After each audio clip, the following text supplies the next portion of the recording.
Vamos a comenzar a grabar. Buenos días, gracias por la pregunta, bienvenidos. A ver, antiguamente en el año, no sé, tal vez en el año 85, 90, que se hacían trabajos de pliometría, se hacían trabajos en cajón de 80 centímetros, ¿ya?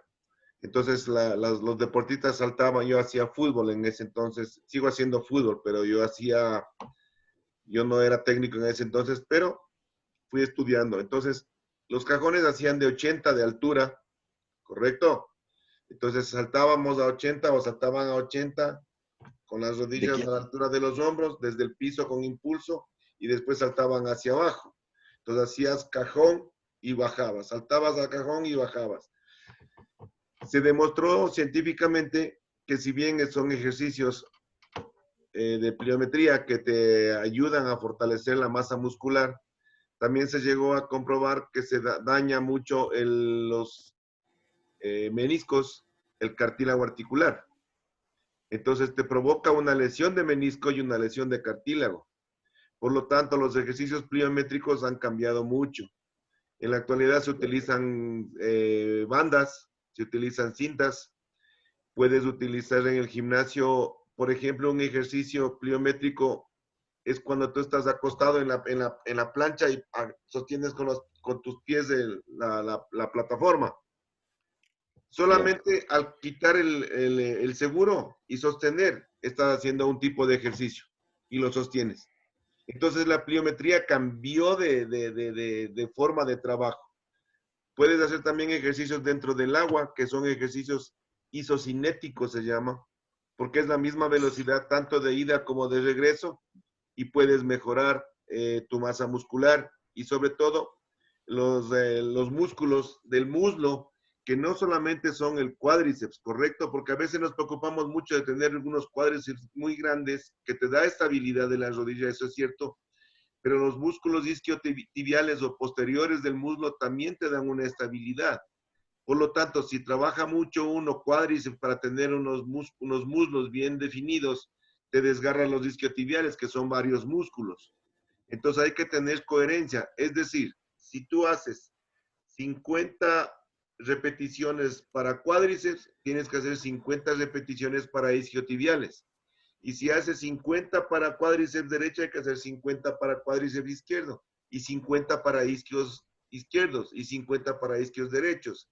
Y también hay que hacer aductores, que son los aductores mayor, mediano y menor, es decir, ejercicios hacia adentro para poder mejorar esos músculos y hacia afuera, donde están el tensor de la fascia lata y los músculos o tendones de la pata de ganso. Entonces, los cuatro lados de tu miembro inferior, específicamente el muslo, los tienes que trabajar, porque si no se descompensa todo. Pero los pliométricos sí se utiliza, pero no se hace cajón. Yo pensaba que me estabas preguntando de cajón para ver la estabilidad de la rodilla. Por ejemplo, Ajá, eso no hay lesión de ligamento cruzado, eh, para ver si está roto o distendido. Primero las rodillas se hacen comparativamente, siempre se hacen las dos rodillas, porque puede ser que el deportista o la persona que uno está examinando tenga el ligamento, los ligamentos en general laxos. Entonces se compara la buena con la mala, entre comillas, si es que el término vale o viene a colación. Entonces comparas la rodilla que viene lesionada con la otra rodilla, siempre lo haces. Entonces, para ver si hay cajón de Dupuytren, así se llama, la persona tiene que estar acostada. Vamos a poner en contexto y vamos a viajar con la mente, tendríamos que darle personal, pero vamos a hacer. La persona acostada con las rodillas flexionadas y la planta del pie pisando en la camilla. ¿Ya tienen la idea hasta ahí? Como el sapo ya. vago ese que mandan en un meme. Entonces, ¿qué hace el que examina? Se sienta sobre el pie de la persona, le agarra por la parte posterior de la pierna cerca de la rodilla, sin que tense los músculos isquiotibiales. Entonces hay que hacerle aflojar, porque a veces la gente se queda contracturada y los músculos te sostienen las rodillas. Con los músculos isquiotibiales laxos, agarra de atrás de la rodilla y ala hacia adelante. Entonces se llama cajón de Dupuytren, es como el cajón de una gaveta, es como el cajón de la registradora cuando tú pagas en un supermercado, por ejemplo. Entonces eso sale y si sale, hay inestabilidad, y esa inestabilidad provoca roce en la rodilla, y hay inestabilidad principalmente al bajar gradas o al ir en bajada, porque si bien sostiene el cuádriceps, el ligamento cruzado es el que sostiene el pivote, que no permite que se vaya hacia adelante y hacia atrás la rodilla. Y ese movimiento de adelante atrás de la rodilla te daña el menisco, comienza a dañar el menisco. Es como la basta de un pantalón que va rozando en el piso todo el tiempo. ¿Qué pasa con la basta?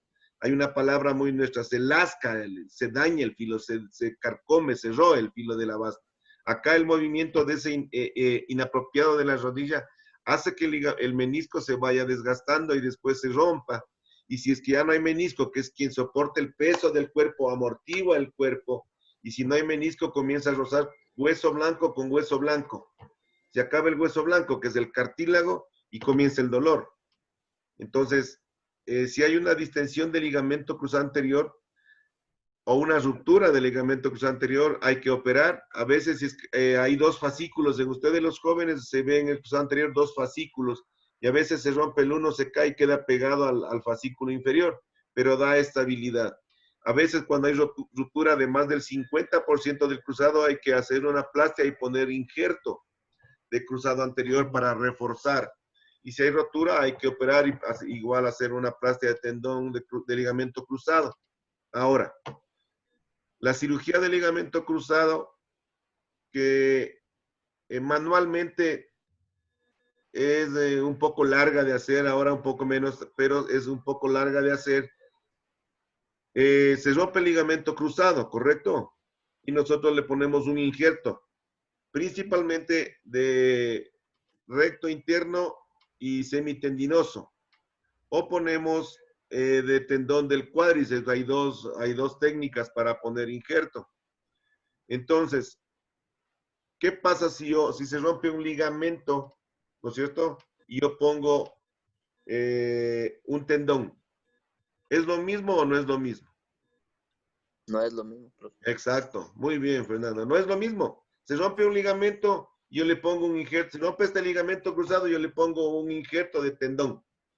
El ligamento, los ligamentos en general son un poco más laxos, un poco más distendibles. Y si tú pones un tendón, el tendón es mucho más duro, más tenso. Entonces, hasta que el tendón, entre paréntesis, ligamentice, hasta que se convierte en un ligamento cruzado, se demora aproximadamente o 100% seguro 6 meses. Entonces, una rotura de cruzado puede volver a hacer actividad normal en 6 meses. Antes no lo puede volver a hacer porque se va a volver a romper. Ya tuvimos un par de casos en los que con rotura de ligamento cruzado anterior a los 4 meses le ves a la persona que hace todo normal, que gira, que va, que viene, que salta, que aguanta. Le volvieron a hacer jugar y se volvió a romper. Ahora, no necesariamente se rompe uno que ya se ha roto, porque puede romperse uno que nunca se rompió. Es decir, y uno que se rompe el cruzado se vuelve a romper es por el trabajo, por algún trauma, sobre todo de frenado de la persona, o con el piso, o con el pie en el piso y rotación del cuerpo. Entonces ahí los ligamentos cruzados, como su nombre indica, están así en la mitad de la rodilla, y el posterior hace este movimiento y le va llevando al cruzado anterior y le rompe. Los que hacen fútbol y los que hacemos fútbol, en un momento de la vida vimos que le culpaban a la cancha de césped sintético, ¿no es cierto? Y comenzaron a cambiar los pupos por plaquetas, como una especie de placas, en lugar de pupos en los zapatos, para los que jugamos fútbol. Con esos, hola Jeff, y con esos zapatos se comprobó que hay muchas más roturas de cruzado que con los pupos. Y se ha vuelto a los pupos. Ustedes ven ahora a los deportistas, a los jugadores a nivel del mundo entero, utilizan pupos. Entonces ya no se utilizan plaquetas, porque esas placas al frenar, al pisar, fijar y rotar el cuerpo, rompen muchos cruzados. Le culpábamos mucho a la cancha sintético, y se rompe tanto en la de sintético como en la cancha de césped normal. Es una lesión Después del tobillo, la rodilla bastante alta. En cruzado me refiero, ¿no? Porque la lesión principal de los deportistas, sobre todo el fútbol, Gabriel, apaga tu micrófono, por favor. Gabriel Valdeón.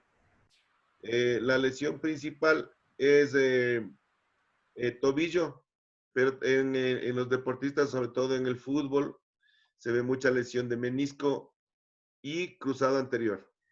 También se ve lesión del ligamento del tendón de Aquiles, una lesión frecuente que también demora 6 meses en rehabilitar para poder volver a hacer una actividad normal.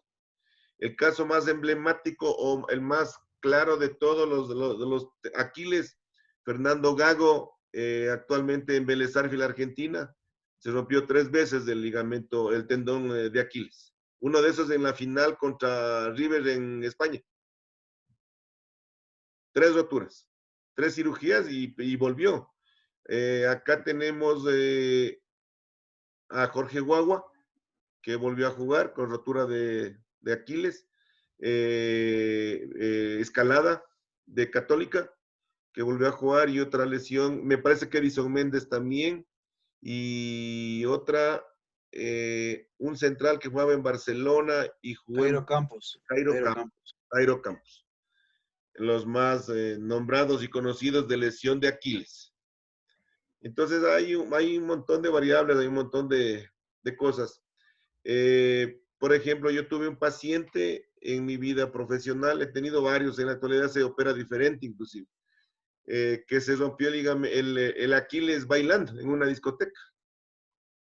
Entonces él me decía a mí, yo en ese entonces trabajaba en un estamento del Estado, en el IES, y me decía el doctor, no será malito, no ponga que estaba bailando, ¿no? O sea, te puede pasar en tu casa sin hacer nada, bajando una grada, por ejemplo. O sea, ese no es el caso es que se rompe en hiperextensión del tobillo, o en flexión dorsal forzada, o en un salto, o en un giro. Entonces, no viene al caso en la razón de por qué, pero lo que hay que hacer es solucionar y darle siempre una mejor calidad de vida. En la actualidad estamos operando Aquiles con anestesia local y con subdérmica se llama. Por debajo de la piel hacemos 8 huequitos, 4 arriba de la rotura y 4 abajo de la rotura, y por ahí pasamos uno que se llama Etibón 5, que es una sutura muy gruesa y resistente, y pasamos por esos huecos debajo de la piel hasta volver al inicio, y se tensa, se junta el tendón, se hace 6 nudos y se le mete debajo de la piel y quedan muy bien, la verdad, quedan muy bien. Profe, ¿cuánto tiempo es el tiempo de sanación para esa rótula? La rotura del Aquiles, ¿cuánto tiempo de inactividad? Sí, Eh, sí. puede volver a hacer una actividad normal, perfectamente normal, en 6 meses, pero puede hacer una vida normal ya más o menos al mes y medio. O sea, ya le ves Ah, ya. normal, pero lo que pasa es que el Aquiles, como es el que te levanta todo el peso del cuerpo, hay que mandarle primero un walker, se llama, que es una especie de bota que no te permite mover, pero te permite caminar, y después se manda una pequeña alza de 1 o 2 centímetros en ese lado del cuerpo, para que no tense la cirugía. Pero tú le ves a un paciente al mes y medio caminando bastante normal. Lo que hay que hacer es evitar la tensión para que no se vuelva a romper. Pero el Aquiles es un poco complejo, la rotura es complejísima, pero el tratamiento en la actualidad se hace bastante bueno. Ha ido mejorando, ha habido muchas técnicas. Llegó a haber una técnica que se hacía con botón inclusive, una técnica que era abierta, entonces agarrabas por el ojal del botón, metías el Etibón 5, suturabas, sacabas al botón y le amarrabas con el botón. Fue una técnica que se utilizó, no sé, el año 90, ¿qué sería? En 96, 97, por ahí. Pasó rápido de moda. Ahora se hace subdérmica, la que les cuento, con muy buen resultado. Muy buen resultado. ¿Alguna otra pregunta? Profe, y para prevenir lo que son este tipo de lesiones. Verás, lo que pasa es que la rotura del tendón de Aquiles es una rotura espontánea. El tendón de Aquiles si bien es un tendón súper fuerte porque es el que te hace parar en puntas de pies, ¿no es cierto? Es el que levanta todo el peso del cuerpo, el tendón de Aquiles. Es una ruptura espontánea y casi siempre es después de los 30 años y más después de los 35 años. Se ha demostrado y se ha comprobado que es por la formación de calcificaciones dentro del tendón, lo cual le hace que sea menos extensible. Entonces, ¿cómo puedes prevenir? Posiblemente usando una plantilla o una talonera para poder entrenar, para que el tendón esté un poco más levantado, un poco más laxo, que no esté siempre tenso, para poder hacer la actividad física. Pero se puede romper cualquier persona, sea deportista o no, por cualquier extensión forzada, una flexión dorsal del tobillo, o por un salto, o por bajando una grada, o bailando, como les dije. Se puede romper en cualquier momento, no siempre se va a romper. Ha habido gente, aquí te habla uno que hizo deporte y terminó bien su vida con un desgarro muscular que fue terrible por no haber hecho las cosas adecuadamente, pero un tendón de Aquiles se rompe por calcificaciones principalmente. El cruzado anterior se rompe por giro con la planta del pie asentada en el piso. ¿Cómo prevenir la del Aquiles? Posiblemente con una talonera o unas plantillas de gel que te ayudan a mejorar un poco el amortiguamiento de la caída y del peso de tu cuerpo. En la rodilla, profe. Las rodillas no hay cómo prevenir, pero por ejemplo, ustedes ven a gente que utiliza rodilleras, ¿no es cierto? Hay varios tipos de rodilleras y cada rodillera tiene su uso. Por ejemplo, si ves una rodillera tubular, es decir, es un tubo, pero tiene un huequito en la parte de adelante, esa se llama posicionador de rótula. Eso sirve para que la rótula que está en la cara anterior de la rodilla no se desvíe cuando hacen actividad física y no roce, porque eso se llama una femoropatelar. Es decir, cuando la rótula, en lugar de que entre así recto y el movimiento sea recto, la rótula se gira y entra raspando y sale raspando, y esto produce un desgaste. Entonces, esa rodillera tubular, esa rodillera con un huequito adelante se llama posicionador de rótula, y la especificidad es evitar que se desgaste la rótula al rozar con la rodilla. Una. Dos, hay una rodillera tubular entera, que es una rodillera toda de neopreno entera, que se utiliza para qué? Cuando la persona tiene un quiste de Baker, que el quiste de Baker es una formación, como su nombre le indica, líquida, que está en el hueco popitio, en la cara posterior de la rodilla, que produce dolor al hacer actividad. Entonces, el tratamiento para el quiste de Baker es presionarle mientras se hace actividad física. Hay una rodillera que se llama rodillera articular, en la que en los costados de la rodillera tiene un metal, metal que ve en el muslo y un metal que ve en la pierna, con un engranaje en la mitad que te permite mover la rodilla y caminar de frente sin ningún tipo de problema. Se llama articular, se utiliza esa cuando la persona tiene una distensión del ligamento interno o externo de la rodilla. Entonces, ese te va a dar una fijación para que tú puedas desplazarte. Si ustedes en este momento que están sentados extienden su rodilla completamente e intentan girar la rodilla no gira, gira la cadera, ¿ya? Mueven el pie y lo que gira es la cadera. Pero la rodilla con 15 grados de flexión sí gira un poco, tiene un movimiento rotatorio ligero, pero lo tiene. Entonces, hay varios tipos, pero cada uno tiene su indicación, cada uno tiene su prescripción.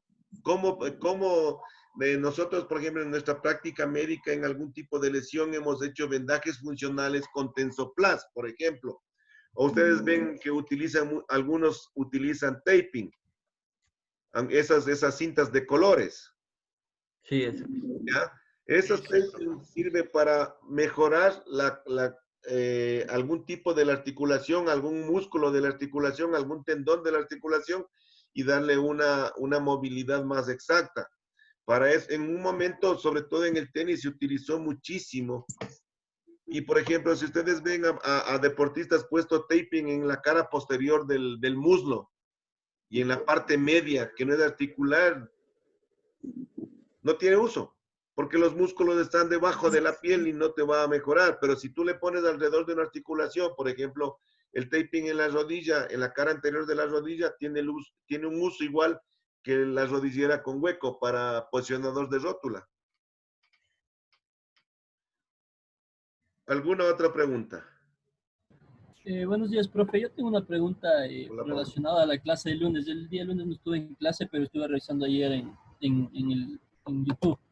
Eh, Sacamos de la frecuencia máxima de las mujeres, ¿verdad? Sacamos de la primera fórmula que era 226 menos de edad y luego la otra fórmula que se utiliza ya ahora en día, ¿verdad?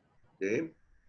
Eh, Esto es relacionado, o sea, tiene algún tipo de estándar, o sea, a esa edad esa mujer debería tener eso, pero relacionado en qué, no sé si me voy a entender en la pregunta.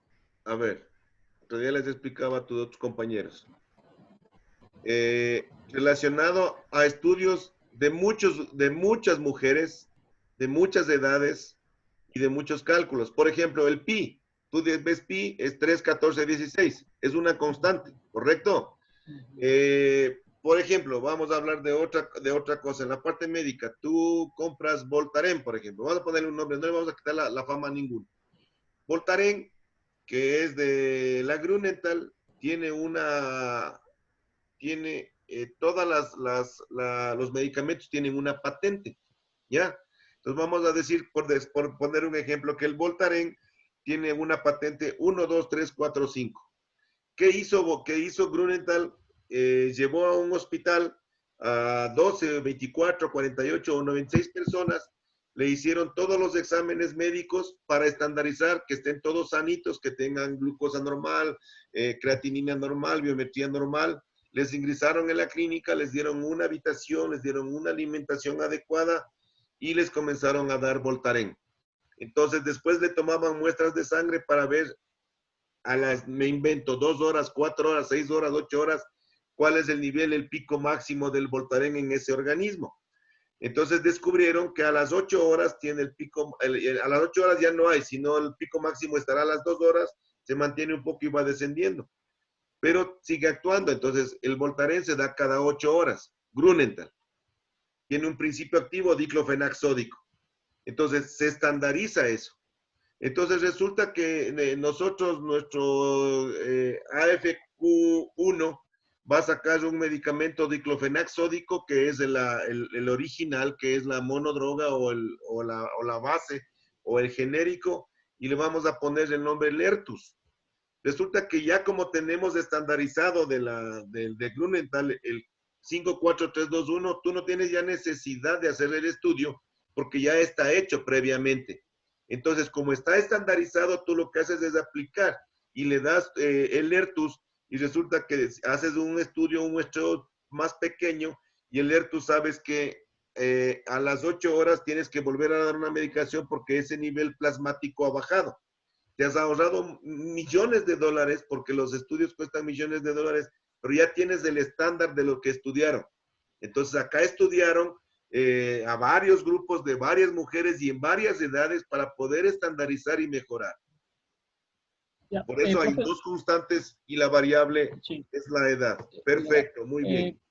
profe, entonces, o sea, hay esta frecuencia estándar para cada edad, ¿no es cierto? Con la fórmula que sacamos, es una frecuencia que será estándar, se podría decir. Si una mujer, que estamos hablando en este caso de mujeres, tiene más de este rango o mucho menos de este rango, ¿qué podría pasar? A ver, pero lo que pasa es que lo que estamos calculando solamente es la frecuencia cardíaca máxima en este momento. Ujú. ¿Ya? Ese es un valor. ¿No? Ya tenemos el valor de la frecuencia cardíaca de reposo, ¿correcto? Sí, ¿Ya? Ese es otro valor.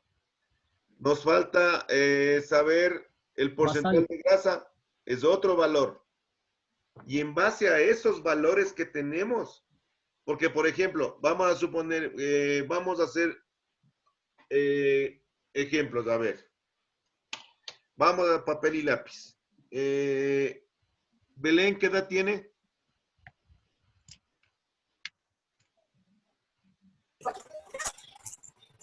¿Cuántos? No se escuchó.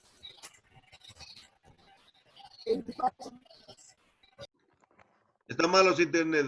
Ale, ¿qué edad tiene Ale? 32. 32, muy bien. Hagamos el cálculo con 32. La frecuencia cardíaca máxima.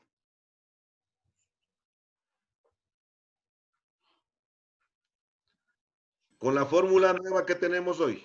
Profe, hasta realizar el cálculo, nosotros en el deber de pulso tenemos, pongan las frecuencias basales de los compañeros, y las frecuencias basales no teníamos, solo las de reposo, así que mandamos las de reposo. Bueno, no hay problema, sí señor, tenemos un trabajo, me gusta porque sé que están comprometidos y están ahí en el camino que estamos correctos, no hay problema. Listo. Sí señor. Y en ese deber de cálculo de máximo mujeres que dice de 10, 15, 20 y 25 años. Eso hacemos, ¿cómo hacen? eso vamos a hacer el viernes, no se preocupen. Pero si quieren pueden ir adelantando porque ya sabemos la fórmula, ¿no es cierto? Pero vamos a ir practicando. ¿Cuánto da Sí. para 32? La máxima con la...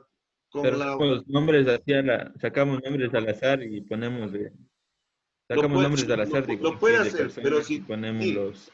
Pero los de 5, 10, 15, 20, 25, ese tienen que hacerlo con esas edades. Puse, o sea, Doctor, espérese. Hola Irma, buenos días, espérese un segundo. No quiere decir que no vaya a tener deportistas de 16, 17, 18, 19, 21, 22, 23, 24, ¿correcto? Por ejemplo, Ale tiene 32 años y vamos a hacer un cálculo para 32 años. No es que vamos a estandarizar entre 30, 35, 40, 45, no es así. Vamos a hacer las cosas científicamente. Y Irma, dígame. Ayer intenté subir el deber en el de edades de 10, 15, 20 y 25, pero no está habilitado todavía, doctor. Porque la fecha no debe estar porque aún no vemos, me parece. Ay, Ya. ¿Cuánto da para Ya, Ale? ¿Cuánto 18. tiene la máxima? 194. No, 183.66. 36 es, profe. 183.66. Perfecto. Sí, eso es. Ahí estamos. 194 me sale a mí. ¿No? Pero Pero ese es con la fórmula anterior. fórmula 226. Ya, pero ya esa le vamos a dejar un poquito de lado ya. 183.66 le sale, Ale. Sí, doctor, 183. Belén también afirma que es esa. Darío Tonato, ¿cuánto te sale? Es aquí. Sí, me salió 194 igual, pero con la hora. Y no, pero esa vamos a olvidarla porque es parte de la historia, pero es parte del conocimiento. Sí, profe, 183,66 sale con la... Ya, con la... perfecto, muy bien. Ya, perfecto, eso, científica, muy bien. Para Paul, que estaba preguntando. 183.66 es la frecuencia cardíaca máxima para todas las mujeres de 32 años. ¿Está claro? Para absolutamente todas las mujeres de 32 años, la frecuencia cardíaca máxima con esta fórmula es esta. ¿Qué edad tiene Leslie Payo? No les veo a los que están sentados al último. Entro a todas las páginas. Buenos días, profe. Hola, Tengo Leslie. 23. Ya, hagamos el cálculo para Leslie con 23 años. Sale 190.59. Esa es 190.59. Muy bien, ya. Vamos a volver. Arelis, ¿qué edad tiene? Buenos días, profe, 19. Hagamos para 19 años. 193.67. Ya, muy bien. Vamos a ir teniendo estos datos. Ahora vamos a hacer una cosa. Vamos a ir adelantando en el conocimiento porque es universal. Entonces, Paul, tenemos una dama de 32 años que tiene 183.66. ¿Estamos correctos? ¿Estamos de acuerdo? Es decir, todas las mujeres de 32 años, la frecuencia cardíaca máxima es esa. Porque si bien la variable es la edad, pero las de 32 tienen esa frecuencia. Arelis, ¿qué edad tiene? 19, profe. 19. ¿Y la otra guagua qué edad tiene? 23, profe. 23 años. Ya. Aquí yo estoy también anotando y escribiendo. Todas las mujeres de 23 años, la frecuencia cardíaca máxima es 190.59. Todas las mujeres de 19 años, la frecuencia cardíaca máxima es 193.67. Ahora, ¿cuál es la frecuencia, su frecuencia cardíaca? Ale, su pulso, ¿cuál es su pulso? Basal. 60. 60. Paul, vamos a suponer que hay una mujer de 32 años cuyo pulso es 80. Y vamos a suponer que hay una mujer de 32 años cuyo pulso es 90. Eso va a hacer la diferencia para después los cálculos que tenemos. ¿Correcto? Sí, profe. Vamos a suponer que hay una mujer de 32 años, y de hecho las hay, que tiene frecuencia cardíaca basal de 32 por minuto. Yo conozco una maratonista que tiene 32 latidos por minuto. Es una elite, es una mujer top en el deporte. Entonces, con 32 años, con 32 latidos a los 32 años, el cálculo para su entrenamiento va a ser totalmente diferente. Este momento estamos calculando solo la frecuencia cardíaca máxima, que es un valor. Ángela Tenorio, ¿cuánto tiene de basal? ¿Y qué edad tiene? Ya tenemos los datos de Ángela. 30 de basal, profe. ¿Y qué edad tiene Ángela Tenorio? 27. Edad de Ángela Tenorio.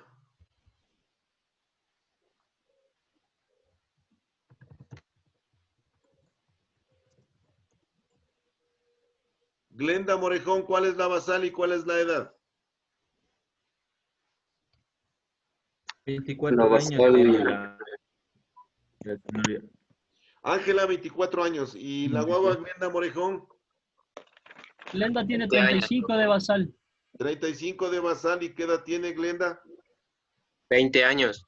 20 años. Muy bien.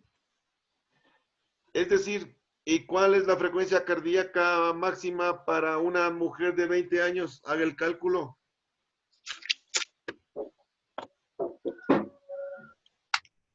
$192.9 tengo yo. Perfecto. ¿Quién de las damas de nuestro grupo que estamos este momento en clase tiene 20 años? Ya, profe, buenos días. Buenos días. ¿Quién tiene 20 años de nuestras alumnas que están aquí presentes en el aula? Ya, profe, Gisela. Gisela, muy bien. ¿Y cuál es?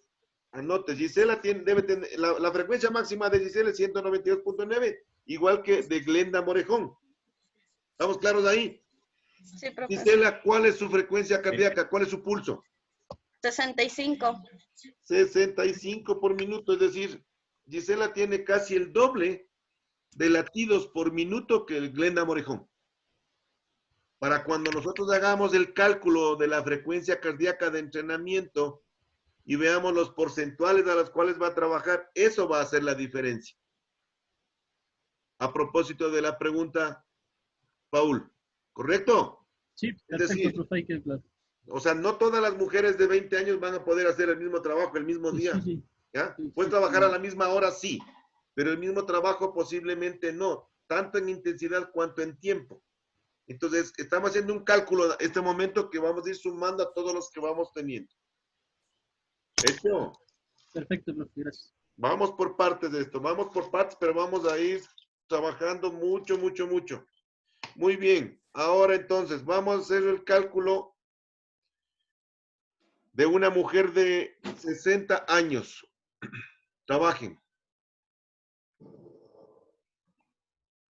Arelis, mande los mensajes rápido y haga el cálculo. Veo todo, chicos. 162.1. Perfecto. 162.1. Bien, ¿y el otro? El por 90. 166. 166, sí, profe. Muy bien, perfecto. Ahora hagamos el cálculo de 70 años.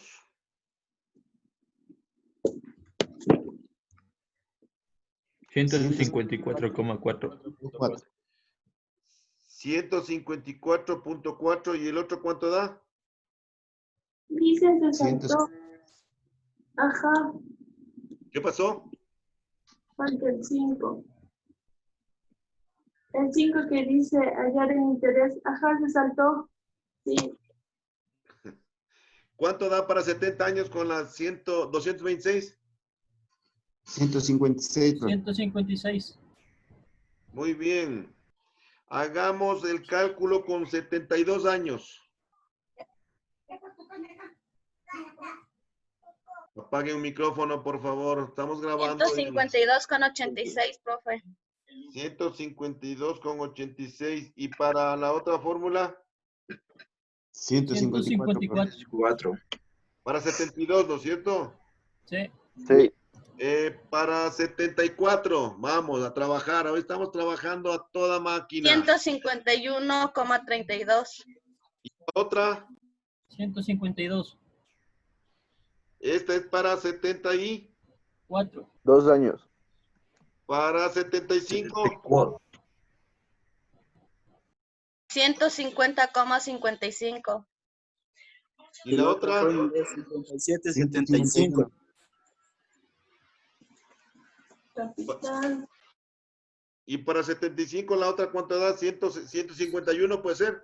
Sí, 151. 51, profe.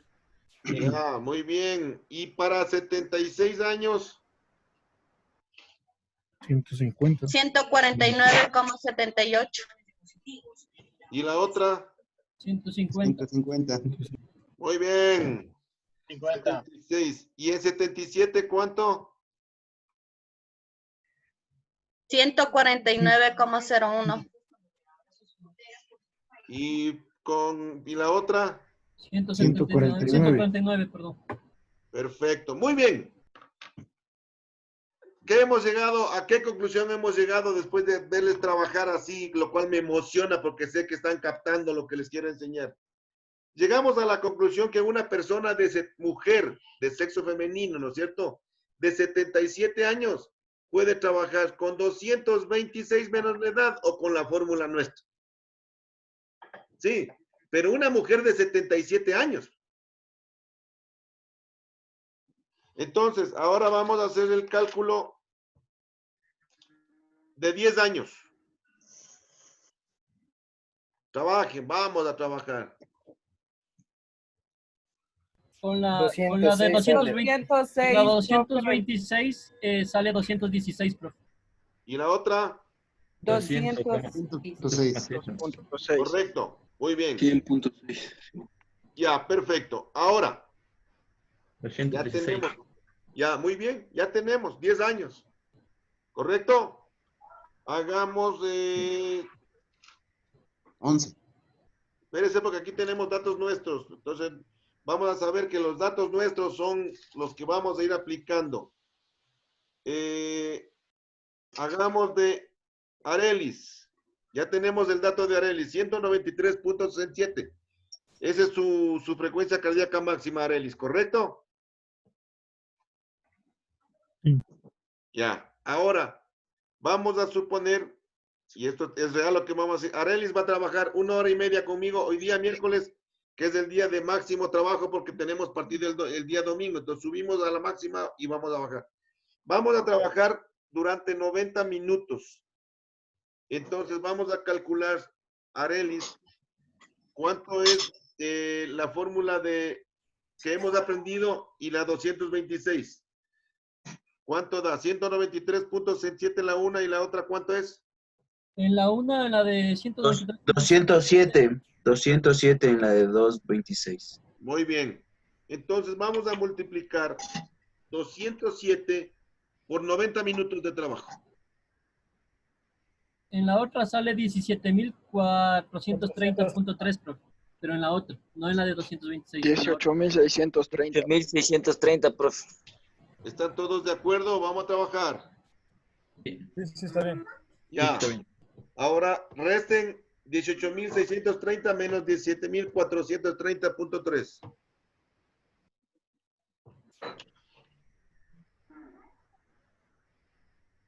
1199.7. 99.7. 1199.7, ¿qué? ¿Qué serían estos? Pulsaciones. Pulsaciones. Por minuto. No por minuto. Jardel, ¿estás cómodo? Te veo cómodo, ¿no? La diferencia sería. Todos los 90 minutos de trabajo sería, profe. Sí. Yardel Quispe, Haga otro, profe. te veo muy cómodo ahí. Yardel Quispe. Te veo comodísimo. Anda, profe. Te veo súper cómodo ahí, ¿ah? Como de playa, así como de feriado. Ponte más pilas de lo que estamos haciendo. Dale. 11.199 latidos extras tienen que poner, si es que esa es la respuesta.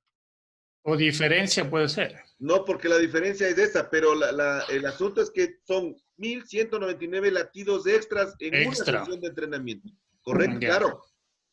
1.199 latidos extras si es que a Arely le hacemos trabajar en forma empírica. Es decir, me daño la rodilla y me voy donde el fregador.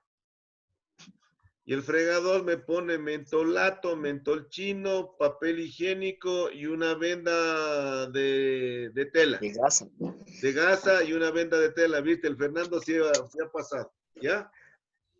Y te manda y te cobra una plata y vos te vas.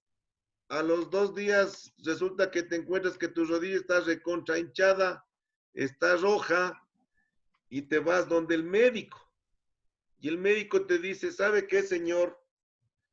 Después de lo que yo le acabo de ver, su rodilla tenía una ruptura de ligamento cruzado, un aumento de líquido sinovial que no se reabsorbió y con la pomada que le pusieron y la fregada que le dieron, le hicieron una artritis séptica. Es decir, le infectaron la rodilla. Media vida menos. Ahí sí se fregó, digo. Ahí se fregó la vida, ¿correcto? Entonces vos vas donde ese señor con 18.630 latidos y mueres. Pero vas donde uno que te dice que tienes que latir a 17.430, vives. Entonces ustedes van a pasar de ser fregadores a ser médicos. Van a pasar de ser empíricos a ser científicos. Entonces, 1.199 latidos extras le hacemos trabajar a Arely si hacemos las cosas inadecuadamente. Ahora dividamos 1.199 para 60 para ver cuánto en tiempo. 19.99. 19.995. Es decir, aparentemente dentro de esos 90 minutos de trabajo, le hacemos trabajar 20 minutos más a nuestra deportista. ¿Qué vamos a conseguir con eso? Hay una palabra fea que se llama sobreentrenamiento, que no es un entrenamiento mejor, sino un daño que le producen al deportista. Va a entrar en fatiga muscular, va a entrar en lesiones musculares, va a entrar en lesiones articulares, va a tener fracturas por estrés. Entonces, es un problema. No le podemos hacer trabajar de esta manera. Entonces, ¿ya tenemos de 10 años? No. Ya, vamos a trabajar con una guagua de 10 años, todo el proceso, este momento, todo el proceso. 216 ya sabemos que es la máxima. Vamos a trabajar todo el proceso hasta llegar al tiempo extra.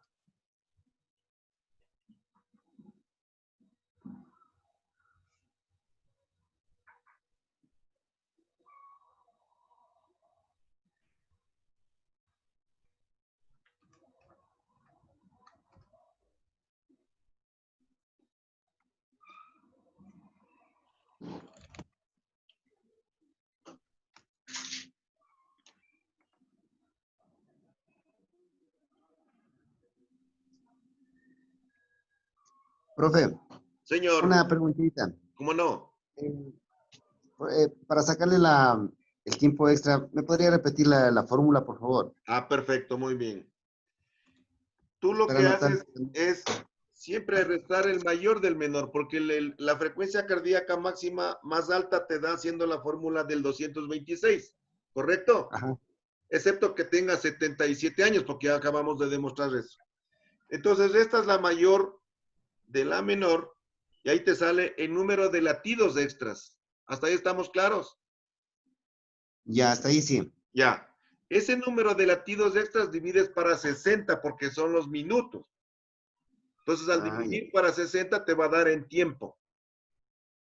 Entonces, vos dices, no sé, me invento, en 23 años trabaja 18.6 minutos extras. No es que trabaja 18.6 minutos extras, sino que dentro de esos 90 minutos de trabajo, porque estamos haciendo por cálculo por 90, dentro de esos 90 minutos de trabajo, aparentemente tu deportista hizo que lata su corazón como si hubiera trabajado 18 minutos más. Los reales, los latidos extras que tiene, eso es lo real. Lo hipotético y lo que estamos demostrando es que le han hecho trabajar a una pobre deportista de 23 años 18 minutos y medio más. Y eso no es justo. A eso se refiere, por eso dividimos para 60. 23.1, profe. Perfecto, sí señor. Vamos, trabajen todos. Quiero oír a los que están sentados al último, también quiero oírles. Pues. Los que tienen la foto y se fueron a sentar. Profe, puede repetir, ya me perdí. Henry, ya te digo. Muy bien. A ver, Henry.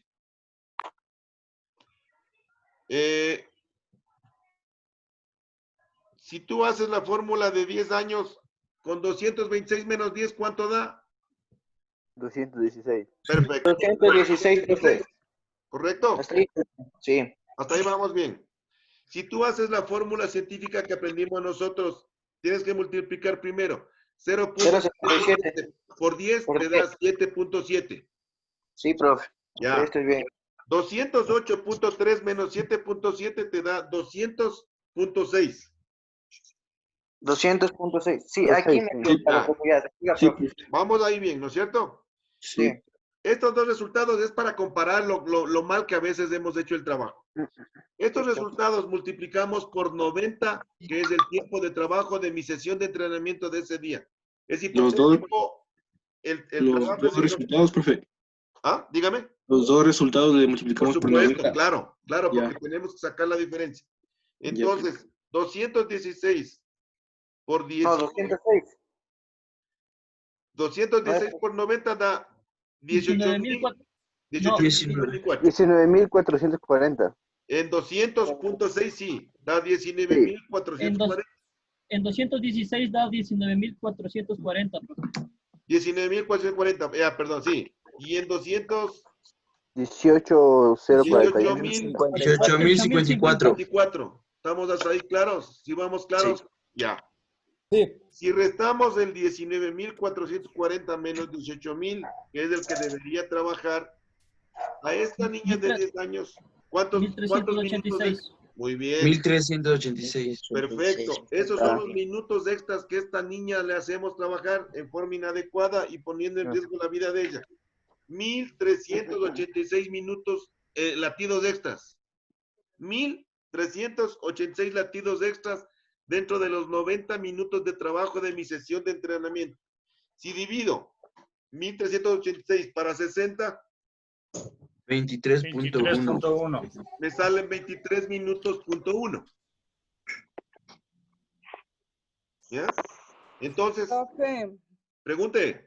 no tengo algo bien claro, porque en una parte dice que se le divide para 60 y en otra dice que se le divide por 90. ¿Cómo así? Multiplica por 90 porque es el tiempo que va a trabajar.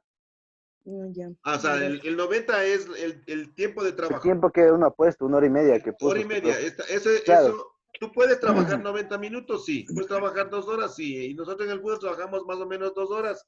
Y dicen, ¿cómo ganan tanta plata trabajando 2 horas por día? No todos pueden ser jugadores de fútbol. Eso es la respuesta. No todos tienen ese don y de ser tocados por Dios de poder jugar fútbol. No todos. Pero todos pueden ser médicos, pueden ser arquitectos. El próximo momento, ya te veo, Henry. Economistas, ingenieros, estudiando se puede hacer. Pero futbolista, o deportista de élite no se puede ser, por más que entrenes todos los días como entrena un élite, te levantas a la misma hora, te levanta un élite, desayunes lo que desayuna un élite, no puede ser. ¿Correcto? ¿Estamos claros, señorita Irma Jaramillo? Ya, muy bien. Henry, Una cosa. Espérate, Mateo, ya te doy la palabra. Primero Henry. Henry. Profe, cuando le multiplicamos por 90 minutos, esa es la frecuencia máxima. La respuesta que me da 1854 es la frecuencia máxima. No, los 1800 que te da es el número de latidos que esa niña tiene en toda la sesión de entrenamiento. Latidos, ya. Es el número de latidos de esa sesión de entrenamiento. Es decir, esta niña, si hice las cosas correctamente, debería latir su corazoncito en esa hora y media 18.054 veces. Sí, pero no puede latir 19.440 veces. Ya, Mateo. Profe, y para sacar el tiempo extra, o sea, nosotros no tendríamos que dividir para la hora y media que sería lo que es la sesión. No, porque estamos dividiendo para el tiempo real, que es no la sesión, sino el número de latidos, la unidad de tiempo. Es hipotético lo que hacemos, pero es real. Pero vamos a suponer, y si dividimos para 90, bueno, divide para 90 a ver cuánto te da, Mate, dale. 1386 para 90, divide. 15.4. ¿Por qué tienes que hacerle trabajar 15 minutos más a tu deportista? ¿Correcto? O sea, la idea de esto es saber que si hacemos las cosas en forma adecuada, no tiene por qué trabajar más de 18.054 latidos. Pero sí depende de lo que vamos a hacer, ¿correcto? O sea, ya vamos a ir aprendiendo todas las cosas y todos los pasos.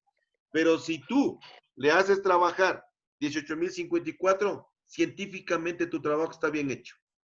No tiene por qué latir 18.055, ni 18.056, ni 18.057. Entonces, ahora voy a contar una parte de mi vida médica. Una pregunta de fisiología.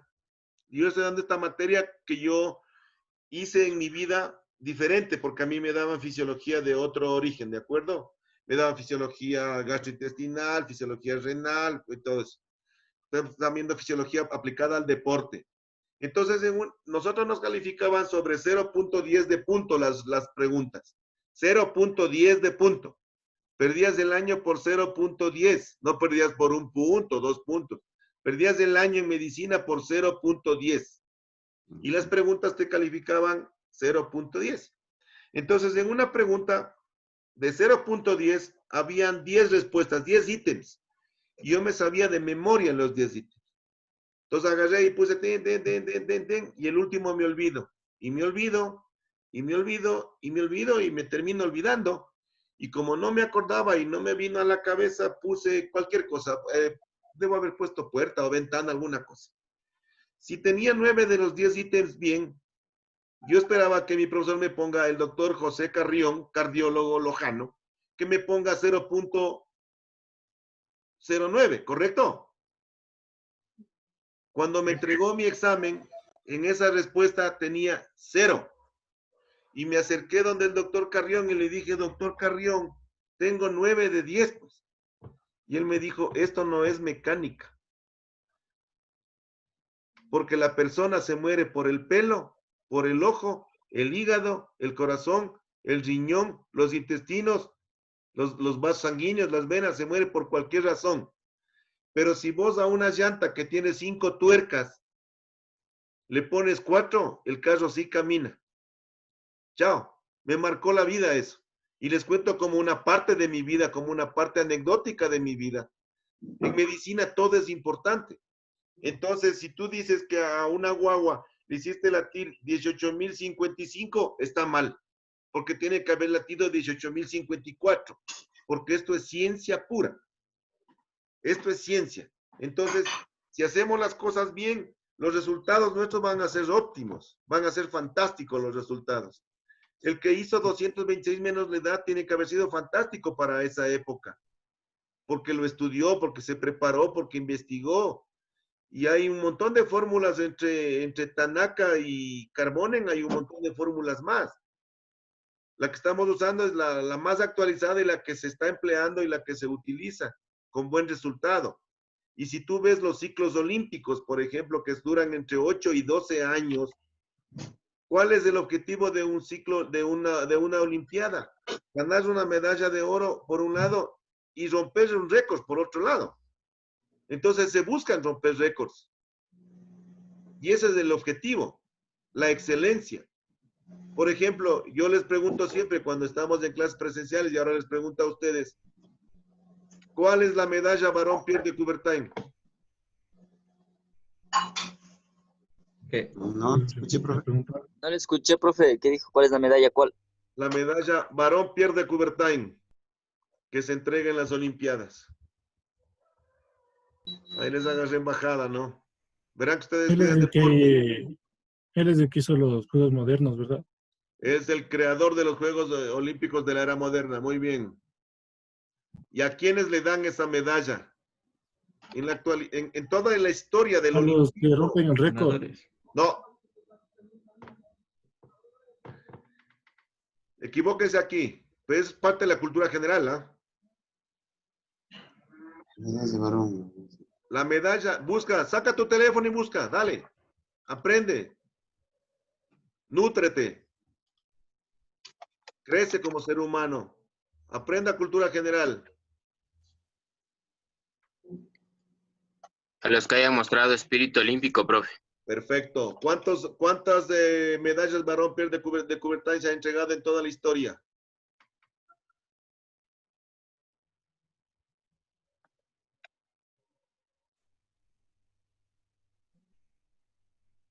Busquen, encuentren y crezcan. ¿A cuántas medallas de esas se han entregado en la historia del olimpismo?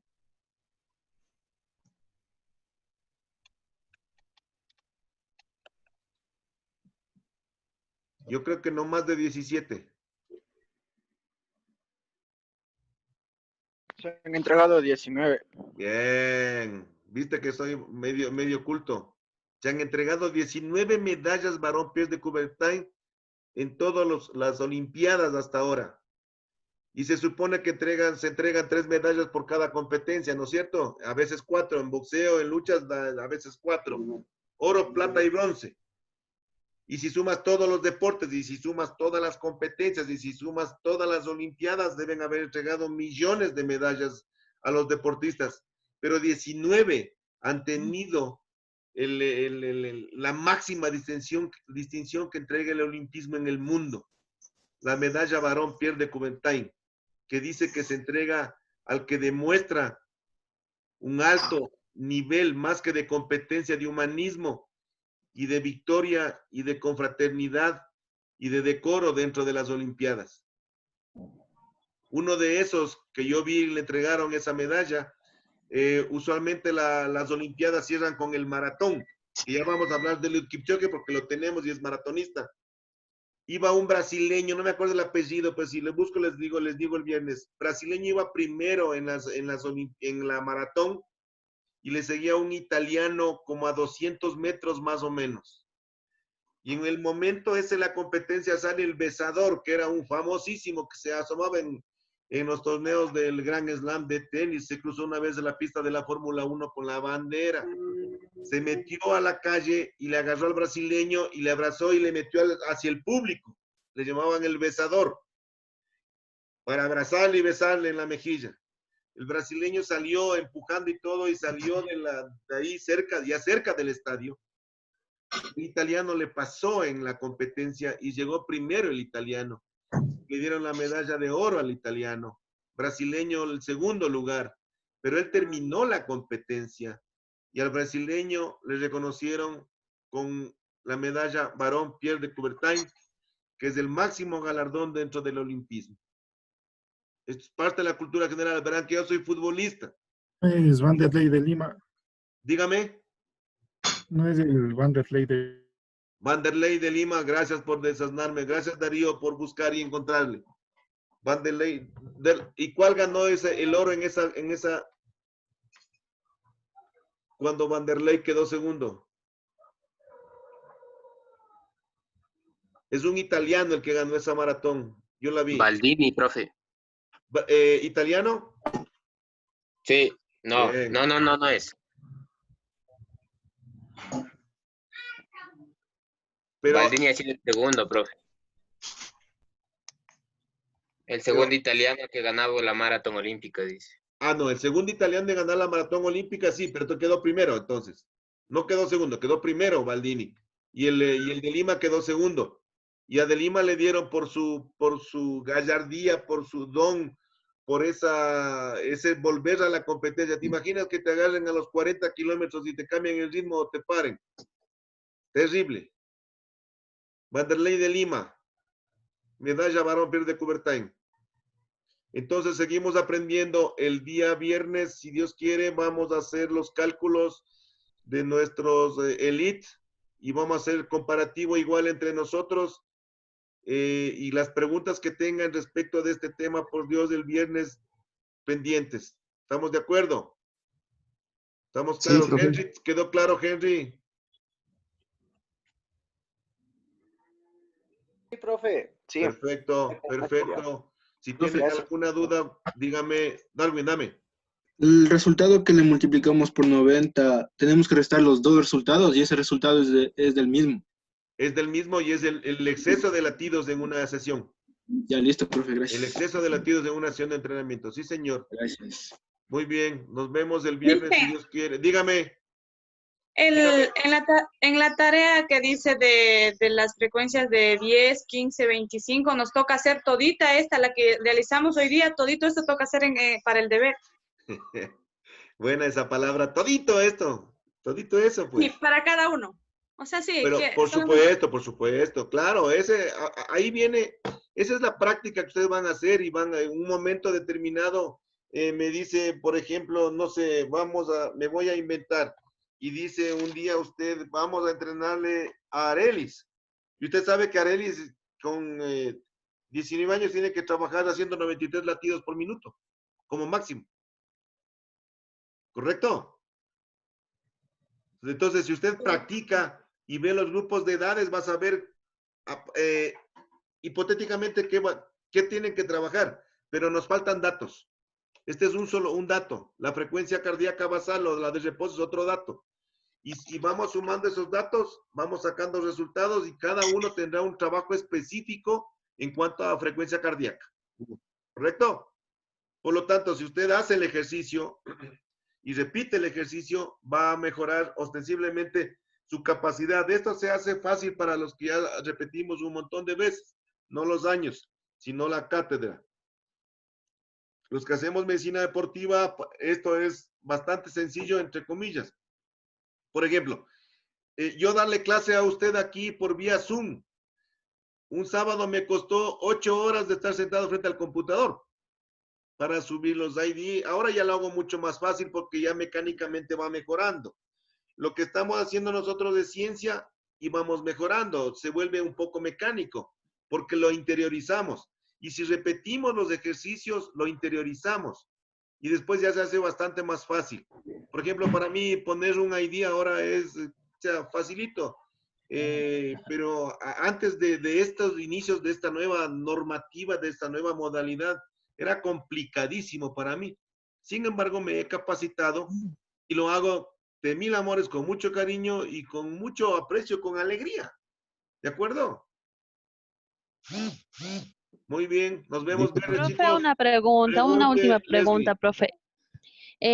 De lo que toca subir los datos de todo lo de nuestro curso es solo los de la mañana, ¿no es cierto? Del grupo que estamos ahora, de los 60 que estamos hoy día. De los 60. Por lo tanto, Ya, deben tener no sé, pues, un Excel donde tengan varios casilleros, ¿correcto? Ya tenemos una base de datos de casi todos los del curso. Perfecto, perfecto. Va subiéndolo, ya va subí la subiendo verdad. la nueva respuesta nada más. Ya, listo. ¿Ya? Hecho. Tengan una base de datos y vamos aumentando un dato cada clase. Cada clase vamos a ir aumentando un dato. Vamos a trabajar como si todos fuéramos hombres y como todos fuéramos mujeres. Cuando ya tengamos esa cosa clara, ahí sí vamos a dividir hombres y mujeres porque las sesiones de entrenamiento o las frecuencias de entrenamiento son diferentes. Y vamos a ver grasa corporal y también vamos a saber que los gorditos tenemos que hacer un trabajo diferente por más que tengamos una frecuencia de 60 por minuto, por ejemplo. Pero ahí tenemos unos ejercicios medios chuecos para que aprendan a discernir y que aprendan a determinar por qué, cómo y cuándo. ¿Por qué sí, por qué no?